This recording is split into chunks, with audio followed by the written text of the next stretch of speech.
If I had a nickel for every time James was somehow involved with bees, I'd have 2 nickels, which isn't a lot, but it's weird that, okay, I know this joke is overdone. James actually has a lot more to do with bees than you might think. You might even assume that it's his favorite insect because of it. Or maybe not, depending on how you look at it. It all started in the Railway series story, Buzz Buzz. In the original story, Duck and Boko are having a chat about Bill and Ben and how similar they are to bees. That was until James came around and dropped into their conversation, putting words into Duck's mouth, saying that he's afraid of bees. He then assures him that they're only insects and to not let Boko tell him otherwise. Duck tries to tell him about their conversation, but obviously James doesn't listen and brags about how he'd deal with bees. This then bites him, or should I say stings him in the end, where he gets stung by a bee at the station after an accident with a beehive. In the TV series adaptation, they do add some extra scenes to flesh out the story a bit more. At the beginning of the episode, James stops to talk to Trevor about the bees. Boko rolls up and warns them about not angering the bees, which pisses James off, making him rush away. After that scene, we get an almost exact retelling of what happened in the original story, with a few minor changes, up until the point where James gets stung on the nose. From here, we get a lot more focus on James dealing with the bees, and actually see a solution where he takes them back to the orchard to get him off his boiler. This last part does not happen in the original Railway series version, but I feel like it was a necessary inclusion to wrap up the story better and fit into the show's 4-minute 30-second runtime. I honestly do appreciate what Britt and David did with this adaptation. This episode was also the first time they used 2D animation to represent the bees in it, so props to them for trying something new here. Getting on to the most recognizable part of this episode, it's obviously James's big red nose. I believe the choice of creating a new face mask to represent James's stung nose was a really clever idea, and I personally believe it helped this episode stand out a lot more. I also think that it was a smart move for them in terms of marketing, like, look how much merch Red Nose James got. Some standouts I would like to mention: the Trackmaster released by Hit Toys, which has a really nice face and makes me appreciate the effort they went through to make a face just for this model alone. But Hit Toys was generally known for that, so that's why their stuff is pretty popular amongst the community. Then there was his take-along release, which I do own, though I don't have the Beehive car, and I honestly don't ever recall owning it, which makes me wonder if I did have it at some point and then lost it very early on, or if I just got this James through some other method, I don't know. Finally, the Wooden Railway range, which actually had 2 releases to tie in with this episode. One was this limited edition James Goes Buzz Buzz model that comes with a piece of track with an Elsbridge backdrop. This is a really cool display piece if you do own one. Then there was this set that was released in 1999, which might not seem like much at first, but if you really look at the track layout, you'll see that it's shaped like a bee.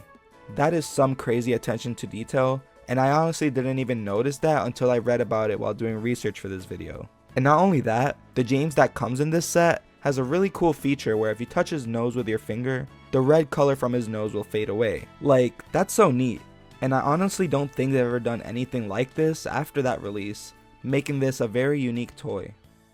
A couple of years later, in season 9, we got an episode called The Green Controller. I'm not gonna go too into detail on the whole plot since it's not that relevant, but in case you haven't watched the episode, it's basically Sir Topham Hatt sick, Percy controller for the day, gets everything wrong, Thomas helps him, everyone is happy, the end. While the episode itself is kind of boring, this is where James gets repainted in a black and yellow bee livery, which I think is really cool and basically the most recognizable part of this episode. And if you didn't know, the James prop that Thomas Tank Merch owns now is the original plastic prop that was used to be repainted into his bee livery and then repainted back into his classic red after filming. Now, the decision to choose James for this role is interesting. The real reason for it was most likely due to James's pride in his red paint, and painting him to some other livery would definitely make him unhappy. But I personally think that it would be amazing if the actual reason for this was so it could be a subtle nod to Buzz Buzz. If this was meant to be the case, I'd imagine they probably would have made it a little clearer, at least with a minor reference, but the hit era is known to not make references to the classic series, so whether this was an intentional reference or not, we'll probably never know until someone asks Sharon Miller herself. Looking at the merch released for this episode, it's pretty much only B. James. and that's understandable. Hit made a new, unique livery for James, and they knew how to take advantage of it and market it. His Wooden Railway release got this really cool new angry expression, which I can guarantee a lot of people have probably used for Angry James customs. Take Along weirdly never made any B. James merch, but for whatever reason, Mattel did release a B. James years later in the Take and Play range with fat magnets.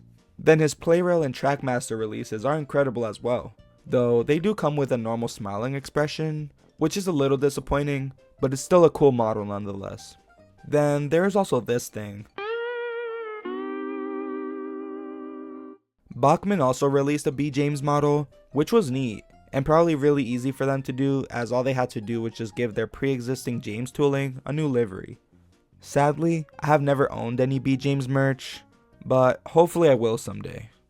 Moving on from the green controller, I did want to bring some attention to the season 13 episode, Buzzy Bees. Although this episode isn't anything special, I'd like to say that they missed the opportunity to make this a James episode instead of a Thomas one. It probably wouldn't need much of a rewrite, as almost every character during this era acts like a complete idiot. But it could have been a nice callback to James's history with bees. Plus, seeing James interact with Hero a bit more would have also been a nice bonus. Wrapping this video up, I feel like they could have done a bit more with the concept of James and his relationship with bees, even if it was just like a small running gag, in the same way they treat Daisy and her relationship with Bose. But regardless, I'm glad we have an iconic story that everyone can appreciate. Did I miss any other events where James had something to do with bees? And do you think James will ever have to deal with bees again in the future? Let me know in the comments. And just cause I'm curious, let me know what you think of this style of video. It's not the first one I've done, but I genuinely have been having a lot of fun making these videos on random moments and topics from the Thomas franchise. So if you'd like to see more of this type of content, let me know. Next video may be another unboxing, but I'm not too sure about that yet, as I also have some other ideas on the table, but I'll keep you guys updated on that. I also wanted to say thank you so much for all your support during these past few months. We finally reached 1,000 subs, which doesn't seem like much to some people, but I honestly didn't think I could ever reach that. So again, thank you for all your support, and I'll see you guys in the next video. Bro will do anything but unbox his Playrail James.